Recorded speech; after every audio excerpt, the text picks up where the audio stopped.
নমস্কার, দেখছেন ওঙ্কার বাংলায় টেলি ক্যানভাস, চিত্র শিল্প ছবি ক্যানভাস। এই নিয়েই আমাদের এই বিশেষ অনুষ্ঠান। আমি মিহিকা রয়েছি আপনাদের সঙ্গে, আর এই মুহূর্তে আমরা চলে এসেছি একাডেমি অফ ফাইন আর্টসের সেন্ট্রাল গ্যালারিতে। চলছে আর্টে আনন্দ গ্রুপের বার্ষিক চিত্র প্রদর্শনী।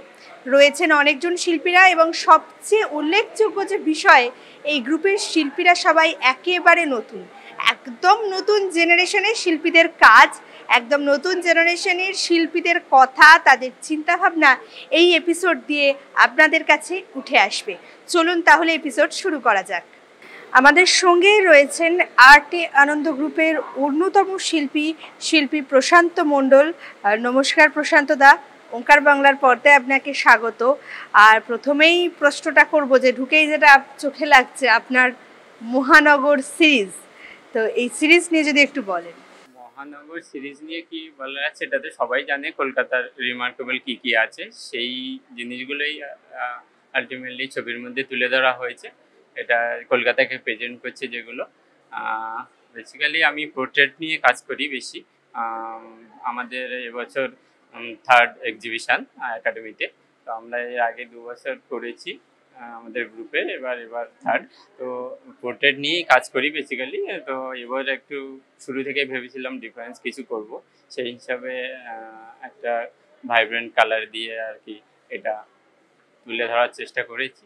9টা ছবির একটা সিরিজ। এই যে মিডিয়াম হিসাবে অ্যাক্রিলিককে এবং ক্যানভাসকে বেছে নেওয়া, এর পেছনে কোনো পার্টিকুলার কারণ? অ্যাক্রিলিকটা যেমন জানেন, এটা আর কি পার্মানেন্ট একটা কালার। আমি অয়েল পেন্টিংও করি, কিন্তু এটা অয়েলে করিনি, একটু সময় কম ছিল। আর অয়েল পেন্টিং বর্ষার সময় একটু ডিফিকাল্ট করে, ফাঙ্গাস ধরে যায় এবং শুকায় না, সেই সমস্ত কিছু ভেবে। আর এটা 9টা ছবি, যেহেতু সিরিজ এক্সিবিশনও কাছাকাছি চলে এসেছিলো, শেষ করতে হবে বলে এটা বেসিক্যালি আপনার অ্যাক্রিলিক দিয়েই করেছি, যাতে এটা তাড়াতাড়ি শেষ হয়ে যায় এবং এক্সিবিশনে এক্সিবিট করা যায়। অনেক ধন্যবাদ প্রশান্ত দাকে। গ্রুপের আরো বেশ কয়েকজন জলজলে নক্ষত্র আমাদের সঙ্গে রয়েছেন, চলুন তাদের সাথে আমরা একে একে কথা বলি। আমাদের সঙ্গে রয়েছেন আর্টে আনন্দ গ্রুপের আর একজন শিল্পী শ্রেয়া গিরি, একদম নবীন একজন শিল্পী। তো শ্রেয়াকে আমি ওঙ্কার বাংলার পর্দায় স্বাগত জানাচ্ছি। প্রথমে যে প্রশ্নটা করব, এই আর্টে আনন্দ গ্রুপ নিয়ে যদি একটু বলে দাও। আমি গত 3 বছর ধরে আর্টে আনন্দ গ্রুপের সাথে যুক্ত, এবং এটি একটি যারা সেলফ টট আর্টিস্ট তাদের গ্রুপ বেসিক্যালি। তো আমরা সবাই মিলে আর্টটাকে সেলিব্রেট করতে এই গ্রুপটা তৈরি করা হয়েছিল 4-5 বছর আগে, এবং তারপর আমি যুক্ত হই 3 বছর আগে। এবং খুবই ভালো একটি গ্রুপ। আমরা এখান থেকে অনেক রকম জিনিস শিখতে পারি, অনেক রকম মানে মিডিয়াম নিয়ে আমরা চর্চা করি, এইভাবেই আমাদের চলছে। এবং পার্টিকুলার কোন মিডিয়ামটা তোমার সবচেয়ে পছন্দ? আমার পছন্দ ওয়াটার কালার আর অয়েল পেইন্ট। এখানে যে কাজটা তোমার রয়েছে সেটা নিয়ে যদি একটু দর্শকদের বুঝিয়ে বলো। এটি অয়েল মিডিয়ামে করা আছে, এবং আমি এটি ইন্সপিরেশনটা নিয়েছিলাম হচ্ছে দ্য ক্রিয়েশন, যে মাস্টার আর্টিস্ট যে ওয়ার্কটা, সেখান থেকে আমি ভাবলাম যে ইন্ডিয়ান মাইথোলজিতে ক্রিয়েশনটা ট্রান্সফার করলে কি দাঁড়ায়। তো অনেক লেআউট করার পর এই কম্পোজিশনটা তৈরি করেছি। তো যেখানে ত্রিদেব সৃষ্টি করছেন এবং একটি বিষ্ণু যন্ত্র তৈরি হচ্ছে, এবং সেটা সৃষ্টি হিসেবে রিপ্রেজেন্ট করছে। আচ্ছা, শ্রেয়ার কি বাই এনি চান্স মিনিয়েচার আর্টে একটু বিশেষ ইন্টারেস্ট রয়েছে?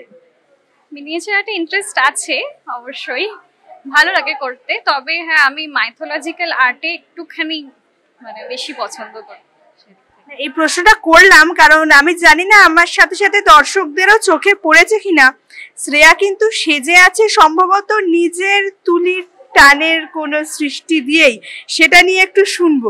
দুকানে দুটো দুল এবং দুটো কানের দুলেই দুটি ছবি, দুটো নিজের হাতে করা যতদূর মনে হচ্ছে, তো সেটা একটু শুনে নি। হ্যাঁ, মানে আমি ক্লে জুয়েলারি বানাই নিজে। তো এরকম ছোট ছোট মিনিয়েচার একদম ইন্ট্রিকেট কাজগুলো করতে ভীষণই পছন্দ করি। তো একটা মোনালিসা আছে এবং একটা পার্ল উইথ গার্ল, আর হাতে আছে যামিনী রয়ের একটি আংটি। তো এরকম ছোট ছোট কাজ নিজের জন্য করে থাকি, ফ্যামিলিদের জন্য এবং বন্ধু বান্ধবীদের জন্য করে থাকি। এটা ভীষণ ভালো লাগলো ব্যাপারটা, যে শিল্পী শুধু গ্যালারিকে কেন সাজাবে, শিল্পী নিজেকেও সাজিয়ে তুলবে নিজের তুলির টান দিয়ে। যাই হোক, শ্রেয়াকে অনেক ধন্যবাদ ওঙ্কার বাংলার তরফ থেকে। আর আজকে কিন্তু আমাদের সঙ্গে আরো বেশ কয়েকজন শিল্পী রয়েছেন, একে একে তাদের সাথে কথা বলি, চলুন। আমাদের সঙ্গে আমরা পেয়ে গেছি গ্রুপের আরো একজন শিল্পীকে, একদম নবীন একজন শিল্পী, প্রভাতী দাস। প্রভাতীকে আমি ওঙ্কার বাংলার পর্দায় স্বাগত জানাচ্ছি। আর একদম যেটা প্রথমেই চোখে পড়ছে, কাজটা অয়েল প্যাস্টেলে। তো অয়েল প্যাস্টেলকে নিজের মিডিয়াম হিসেবে বেছে নেওয়ার কারণ? হ্যাঁ, অয়েল প্যাস্টেল আমার এমনি খুব এত মিডিয়ামে বেশ কিছু মিডিয়ামে কাজ করেছি, তো সেটার মধ্যে আমার অয়েল প্যাস্টেলটা বেস্ট লেগেছে। কারণ এটা তো একদিকে খুব স্মুথ কাজ হয়, অয়েলের এফেক্ট দেয়। তো অয়েলে যেরকম বাকি অয়েল অনেক রকম ইনগ্রিডিয়েন্টস নিয়ে কাজ করতে হয়, তো এটাতে শুধুমাত্র অয়েল ঘষেই কাজ করা যায়, অয়েল প্যাস্টেল ঘষে। তো সেটা টেকনিক আছে অবশ্যই। তো ভালো লেগে গেছে করতে করতে, বেশ কিছু কাজ করতে করতে এইটাই ভালো লাগছে এখন করতে। পার্টিকুলার কি স্টিল লাইফের ওপর একটু বেশি ইন্টারেস্ট রয়েছে? না না, আমার স্টিল লাইফ এইটা দিয়ে বোধহয় সেকেন্ড টাইম। আমার বেশি ইন্টারেস্ট পোর্ট্রেটে। তো স্টিল লাইফ এই অনেক কটা পোর্ট্রেট করা হয়ে গেছে, তো এবার একটু পোর্ট্রেট থেকে বেরিয়ে আমি স্টিল লাইফ করার চেষ্টা করেছি। তো এই সেকেন্ড কাজ, ওইভাবে স্টিল লাইফের উপর ওইভাবে সেরকম ইন্টারেস্ট নেই, এবার প্রথম। বেশ ভালো লাগলো, কারণ অয়েল প্যাস্টেল এমন একটা মিডিয়াম, যে মিডিয়ামটার সাথে আমাদের সবার ছোটবেলা কম বেশি জড়িয়ে রয়েছে। প্রথম সবাই যখন বাবা মার হাত ধরে আঁকার স্কুলে যায়, একটা প্রাইমারি মিডিয়াম হিসেবে তখন আমরা অয়েল প্যাস্টেলটাকে জেনারেলি ইউজ করে থাকি। এবার সেটাকে যখন দেখি একজন নিপুণ শিল্পীর হাত ধরে একটা অত্যন্ত প্রফেশনাল মিডিয়াম হিসেবে উঠে আসছে, সেটা সত্যিই খুব ভালো লাগে। আর শেষ প্রশ্ন আমি প্রভাতীকে এই নিয়েই করব, যে গ্রুপের সাথে কাজ আর একাডেমিতে এক্সিবিশন, এক্সপিরিয়েন্সটা কেমন? ভীষণ ভালো। আমি কখনো ভাবিনি যে একাডেমি অফ ফাইন আর্টসে আমি এক্সিবিট করব। সেটা আমাদের গ্রুপ আর্টে আনন্দর জন্যই সম্ভব হয়েছে। আমি গ্রুপে যুক্ত হতে পেরেছি, এটা আমি খুব সৌভাগ্যবতী যে আমি এই গ্রুপের সাথে যুক্ত হয়েছি। এখানে অনেক দাদা দিদিরা সবাই ভীষণ ভালো কাজ করে, সবাই খুব এক্সপিরিয়েন্সড, খুব স্কিলড আর্টিস্ট। তো ওদের থেকে আমি অনেক কিছু শিখতে পারি, অনেক মোটিভেশন পাই যে কাজ করার, অনেক কিছু শিখতে পারি এটাই। আর ওই শিখে সেগুলো কাজে লাগাতে পারি। আর সেখান থেকেই আমার একাডেমিতে এক্সিবিট করা কাজ। তো ভীষণ ভালো, ভাষায় প্রকাশ করা যাবে না এরকম এক্সপিরিয়েন্স। অনেক ধন্যবাদ প্রভাতীকে, খুব সুন্দর কথাবার্তা আমরা শুনলাম। তবে এরপর আমাদের নেক্সট শিল্পীর কাছে যাওয়া যাক। এতক্ষণে দর্শকরা হয়তো খানিকটা আঁচ করে নিয়েছেন, এই গ্রুপের একটা অন্যতম আকর্ষণীয় বিষয় হচ্ছে এখানে শিল্পীরা অত্যন্ত এনজয় করে কাজ করেন, গ্রুপের মধ্যে একটা সুন্দর বন্ডিং রয়েছে। আর যেটা চোখে পড়ার মতো বিষয়, সেটা হচ্ছে নবীন শিল্পীদের সমাবেশ। একদম কম বয়সী উঠতি শিল্পীরা যে একসাথে হয়ে এইভাবে কাজ করছেন, এটা সত্যিই প্রশংসনীয়। আর আবার তাই আমাদের সঙ্গে আমরা পেয়ে গেছি আরো একজন নবীন শিল্পীকে, শিল্পী সন্তু হালদার। তো সন্তুকে আমি প্রথমেই যে প্রশ্নটা করব, যেটা চোখে পড়ছে, মিডিয়ামটা বেশ অন্যরকম ঠেকছে, তো এই মিডিয়ামটা নিয়ে যদি একটু বলে দাও। আমি ন্যাচারালি ওয়াটার কালার নিয়ে কাজ করতে পছন্দ করি। তো ছোটোবেলা থেকে যখন ওয়াটার কালার শুরু করেছিলাম, ওয়াটার কালারটা আমাকে আলাদাভাবে একটা আকর্ষণ আমার ফিল হয়েছিল। তবে থেকে আমি আমি সব মিডিয়াম নিয়ে কাজ করি, তবে ওয়াটার কালারটা আমার ফেভারিট বলতে পারি। তো আমি যখনই চেষ্টা করি এক্সিবিশন করলে আমি যেন ওয়াটার কালারটাকে আমি পুশ করার চেষ্টা করি। ইচ্ছা আছে ওয়াটার কালার নিয়েই পরবর্তীকালে আরও এগিয়ে যাওয়ার। এখানে যে 3টে ছবি আমি করেছি, এটা আমি একটা সিরিজ করার চেষ্টা করেছি পুজো নিয়েই। দেখতেই পাচ্ছেন, এটা দেবীপক্ষের আগমনের সময় করা। এটা মায়ের যখন আমাদের মণ্ডপে যখন আনা হচ্ছে সেরকম একটা ছবি, আর ওটা একটা বিজয়ার ছবি। তো আমি আমার ছবির মাধ্যমে এই একটা আমাদের বাঙালির যে ইমোশন দুর্গাপুজো, সেটাকেই ফুটিয়ে তোলার চেষ্টা করেছি। এই যে দুর্গাপুজো চলে গেলেও আর মাতৃপক্ষ শেষ হলেও, বাংলার মাতৃপক্ষ যে আদতে শেষ হয় না।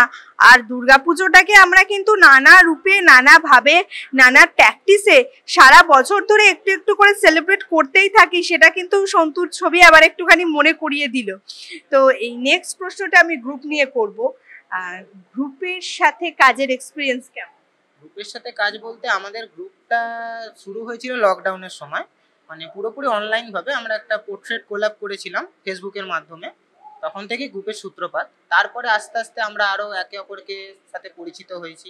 এবং সেখান থেকে আমরা প্রথম 2 বছর ওপেন আর্ট এক্সিবিশন করেছিলাম। প্রথমবার করেছিলাম সিথির মোড় যে দুর্গাপুজো হয় সেখানে, পরবর্তীকালে তার পরের বছরে যাদবপুরে করেছিলাম।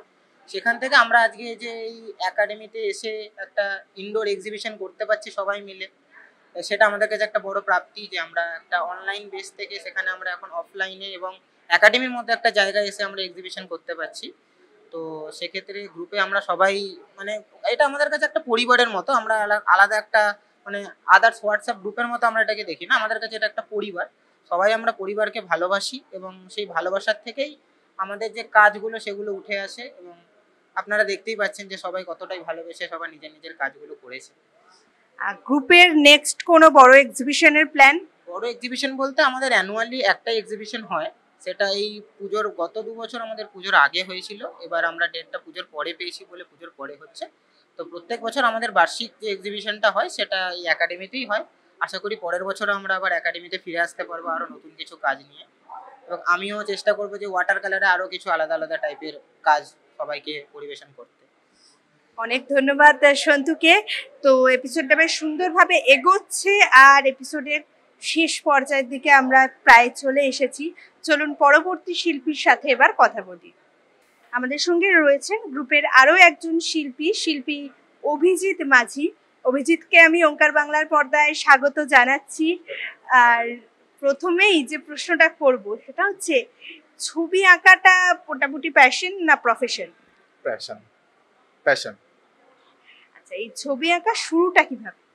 ছবি তো আমি ছোট থেকেই আঁকতাম, আর বিগত মানে একটা ইচ্ছা বা টার্গেট ছিল আমার একাডেমিতে এক্সিবিশন করার, বা মানে একাডেমিতে যে জায়গায় বড় বড় আর্টিস্টদের ছবি টাঙানো হয়েছে সেই দেয়ালে একদিন আমারও টাঙানো হয়।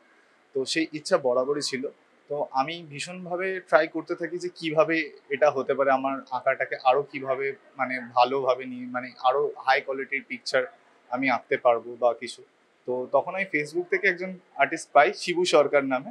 তো তার থ্রু থেকে আরও এত দূর এগিয়ে আসা, তাকে 2021 সালে পেয়েছিলাম। কিছুদিনই পেয়েছিলাম, হয়তো 6 মাস মতো পেয়েছিলাম, সে আর এখানে থাকে না। কিন্তু তারপর থেকেই এই এত দূর অবধি মানে প্রায় 4-5 বছরের জার্নি, এত দূর এগিয়ে আসা তারপর থেকেই। তার আগে নর্মালি আমি মানে ছবি আঁকতাম, যেরকম নর্মালি সবাই শেখে সেরকম শিখতাম। কিন্তু এই যে একটা এক্সিবিশন হয়, কিভাবে প্রসেসিং, আর আমার ফার্স্ট এক্সিবিশন আর্টের আনন্দের হাত ধরে একাডেমিতেই আগের বারে হয়েছিল।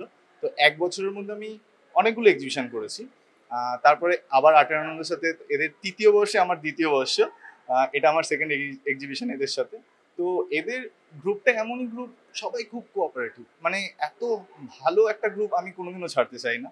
আর দেন আমার নিজেরও একটা এক্সিবিশন হয়, আমি এদের থেকে শুরু করে আমি আমার নিজের একটা গ্রুপ ক্রিয়েট করেছি পিকটর নামে, আমার ওই গ্রুপেরও এক্সিবিশন করি। আর আমার প্রচুর ক্যান্ডিডেট আছে যেখান থেকে আজ দাঁড়িয়েছি, মানে একটা আলাদা রকম পাওয়া। বেশ, আচ্ছা, পার্টিকুলার কোন মিডিয়ামটা এবং কোন বিষয়টা কাজ করার জন্য সবচেয়ে পছন্দ? পার্টিকুলার বলে আমার কাছে সেরকম কিছু নেই, যেহেতু এটা আমার প্যাশন। আমি সবকটা মিডিয়ামেই কাজ করে থাকি, ওয়াটার কালার, পেন্সিল বা অ্যাক্রেলিক, চারকোল, সবকটাই। এটা অ্যাক্রেলিকের কাজ, এর আগের বারেও আমি অ্যাক্রেলিকের কাজ দিয়েছিলাম। তো পার্টিকুলার মিডিয়াম বলে কিছু নেই। আর আমার ল্যান্ডস্কেপের সাথে সাথে আমার মানে সমস্ত ধরনের স্ট্রোকের কাজ বা সব ধরনের কাজই আমার ভালো লাগে। মানে ভালোবাসা কোনো জায়গায় সীমাবদ্ধ আমার নেই। মানে অনেকের থাকে যেরকম কেউ অয়েলের কাজ করে, অয়েলের প্রতি নেশা থাকে তার, অ্যাক্রিলিকের কাজ করে, সেরকম নেশা আমার নেই। আমার সব মানে যখন যেটা মনে হয় সেটাইতেই আমি কাজ করি, সেই মিডিয়ামেতেই আমি কাজ করি। অনেক ধন্যবাদ।